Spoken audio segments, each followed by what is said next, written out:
Welcome back, everyone. It is Friday, April 4th, and the MLB R3 best bets are on the way. If you are new, it's Austin, joined by Logan, and we got to do a recap of yesterday. Logan, the losers keep on coming. 1-0-2.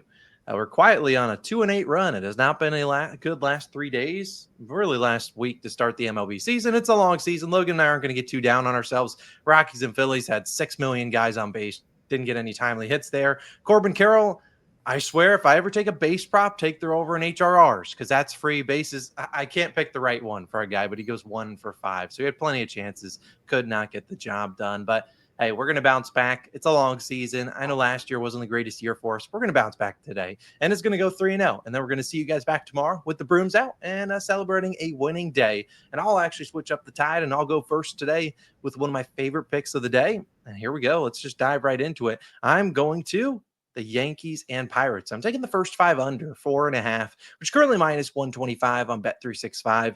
I really think this is going to be sort of a pitching duel. I mean, heck, these offenses could put up 2 runs apiece and we'd still cash this bet. But I really like the first 5 under. Now you could be like, Austin, how do you feel about the full game under? I don't mind it, but the Yankees bullpen a little bit taxed after yesterday, having to use more guys than they anticipated when they were leading 9-3 or whatever it was.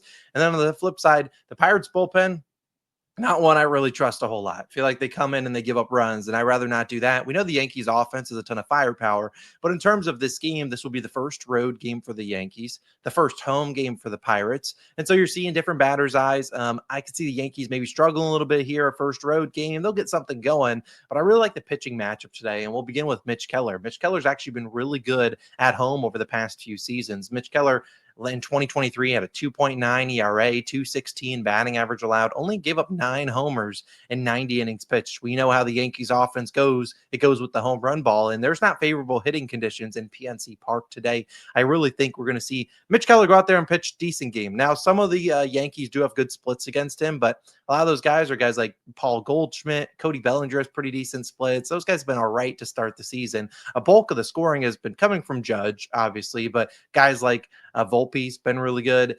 Jazz Chisholm, those guys don't have the best splits against Mitch Keller. And as I said, he's been really good at home. In 2024, a 3 ERA, a 241 batting average allowed, and only 8 homers allowed in 90 innings pitched. So I think he can go out there and pitch us decently. I'm not asking him to throw a shutout, although he's certainly capable of it, but I think he can go out there and give us a shot. On the other side is going to be Max Fried. Max Fried started in his first start in Yankee Stadium against the Brewers. That was that game the Yankees scored 20 runs. Fried wasn't as locked in, and maybe it's because his offense was putting up a trillion runs. He wasn't as locked in on the other side, saying, all right, I don't have to pitch clean innings. I just have to get through some innings. Well, he only went 4 2/3, gave up 7 hits, technically 6 runs, but only 2 of them were earned runs. So definitely the defense didn't have his back yesterday or in his last start, but I think this is a bounce back start for him. Historically, Max Fried has actually pitched a lot better on the road than he has at home. It's weird splits. Back in 2023, his ERA on the road was in the ones. And last year, he was a little bit injured, but still pitched really well on the road and has good splits against the Pirates as well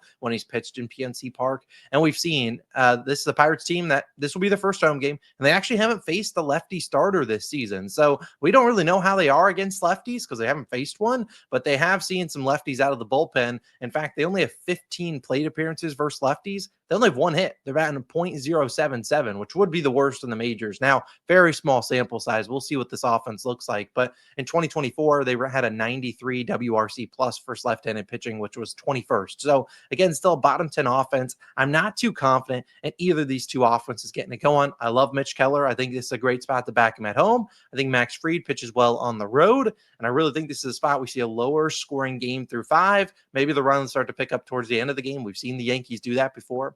I know the Yankees offense has been red hot in their last 3 games, though. You would really say their first 5, they haven't really produced a ton outside of yesterday, the Merrill Kelly home run derby. They really didn't do a whole lot against Corbin Burns outside of an error that plated 2 runs, and then Zach Gallen had their number. So I think on the road, first game for the Yankees, we could see them struggle. And so I think the Yankees are slow out the gates. I think the Pirates are slow out the gates. And that is why I really like the first 5 under at 4.5. I think it is a great play. And I think it is going to turn green. It will be a winner. I think it's a 4-10 start. But Logan, you got a winner for the people, and I need you locked in. Where are you going today?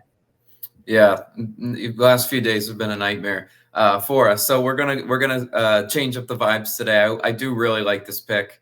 It's back to the scene of the crime. I'm taking the Dodgers and Phillies over 8 minus 110 on FanDuel, best value there.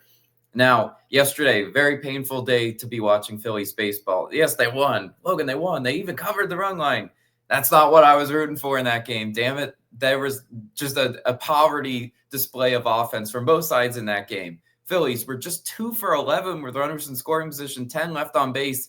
The Rockies were 2 for 9 with runners in scoring position themselves. Luckily, the Rockies are not on the field today. I do not have to watch that team anymore. The Dodgers are a much better offense than Colorado, and I think we get an equal amount of runs on both sides to really cash that over 8. 8's not that high of a total. Yesterday, I think the books kind of overcompensated with the wind, and so did in my mind, I was like, these are 2 really bad pitchers, favorable conditions, no chance. But today we got new pitchers, and today it's Jesus Luzardo starting for the Phillies. 3.6 ERA and a 1.4 WHIP for Jesus Luzardo. His expected ERA, I know it's just one start, but it's 4.59. So the expected numbers are not that favorable for Luzardo. He also gave up 5 hits, 2 walks to the Nationals. He struck out 11, and that was favorable for him because the Nationals historically haven't been a big strikeout team, but I think this year kind of changes that. There are a lot of hitters that whiff on a lot of pitches in that Nationals lineup. Luzardo's hard hit percentage, 29th percentile. Barrel percentage, just 12th percentile. And I know we're dealing with limited sample size, but we just have to see kind of the numbers we're given so far. If he comes in to this Dodgers start with those types of Nationals numbers, he's going to get touched up pretty badly here. 3 to 4 earned runs is my prediction for Luzardo if he comes in not with his best stuff. And we've seen, we saw him in spring training host a home run derby before. Dodgers are 3rd in batting average with runners on base. When Luzardo's pitching out of the stretch, he better be on his A game, because if not, Dodgers will make him pay. Dodgers are also 9th best in strikeouts per game. They're not a big whiff lineup like we've seen, the Nationals be at times this year. I really do think the Dodgers make Luzardo work. I think they work him into some bad counts for him. They just reach on base, and they do what the Dodgers do, and that's just string together hits. And Dodgers have hot hitters in this lineup. They've got Tommy Edman, Will Smith. Those guys are on hit streaks. And if you like hit streaks, well, then you'd like what I make every morning for our DubClub members. They get to see the hottest hitters on streaks currently. And that does factor into a little bit of this one, because those guys are seeing the ball well. Same with Shohei Ohtani. He's just on a 2-gamer, but he's looking to build on that. And I think Ohtani will have success today once again. I think all these Dodgers guys get to Jesus Luzardo. And then on the other side, it's Yoshinobu Yamamoto starting for the Dodgers. 2.7 ERA and a 1.1 WHIP for Yamamoto. He's coming off a 2 earned run game versus the Tigers, but this Phillies lineup, I think, will be challenging for him. They are best in the majors in strikeouts per game. They're also 1st in the majors in batting average at home. We know the Phillies like hitting at Citizens Bank Park. They're hitting .337 at home. They're 1st in batting average versus righties as well, hitting .328.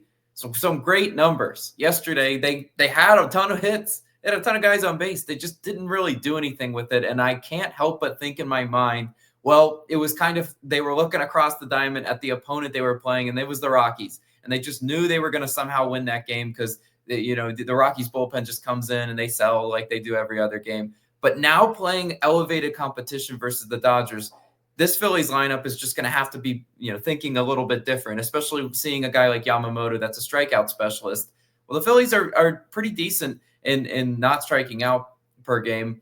I think they have a good plan of attack versus Yamamoto. Just put the ball in play, good things happen. Then we go to the bullpens. Phillies 13th in bullpen ERA, Dodgers 4th in bullpen ERA. Something to note: the Phillies used Alvarado yesterday, and they used him heavily. So I doubt he'll be available for today. He's in the closer role for the Phillies. So that's gonna shuffle around some of the guys in this Phillies bullpen, change up the rotation a little bit. But I think there's run opportunities for both teams here in the bullpens. So I'm seeing an over here. Both starting pitchers hopefully get touched up. Hopefully we cash an over. Some revenge from yesterday that just left a bad taste in my mouth in that early afternoon slot. Speaking of bad taste in my mouth, Austin, time for NRFI Nation to bounce back. We absolutely need a NRFI Nation bounce back. We took off yesterday, but the flags are flying, and we're cashing today. And you know what, Logan? We got an early start, so we're going to be able to set the tempo. They want to know day. That is what we request, because we're going to the earliest game on the slate.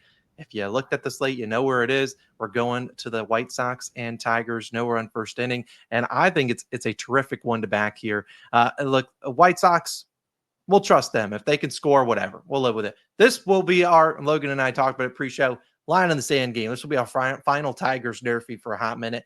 The team we took their nerfy against Emerson Hancock, and that guy sucked. He gave up 6 earned runs. Let's hope that's not the case today. But I will begin with who the White Sox will face in the top half of the inning. That's going to be Jack Flaherty.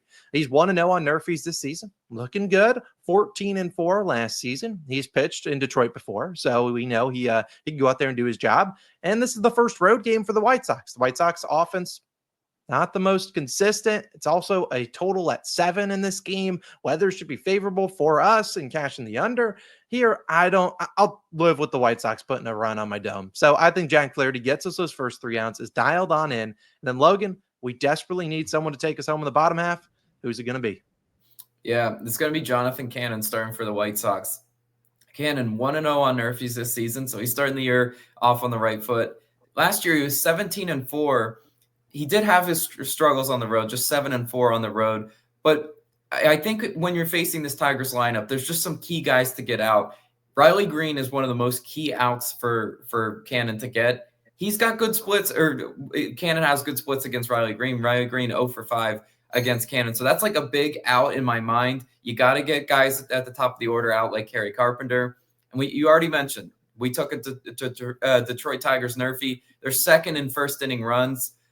We saw them just abuse Emerson Hancock, just make him just ragdoll him around the mound. I don't think that the same thing's going to happen for Jonathan Cannon today. This is a divisional game. He's seen this lineup before. I think the Whites. I think Jonathan Cannon holds it down. Jack Flaherty holds it down. Nerfy Nation. We're going to cash an early nerfy. We're going to set the tone for a nice winning day. We absolutely need it. It starts with the nerfy. My pick's the mid-afternoon game. Then Logan takes us home for the 3-0 sweep. That is how we get it done, and get the vibes moving in the MLB. Either way, those are our 3 picks. We don't have any exclusive picks today. We really don't want to force too much on the card. We'll love the 3 today. Let's go 3-0. We'll see you guys back again Saturday morning. See you then. Peace.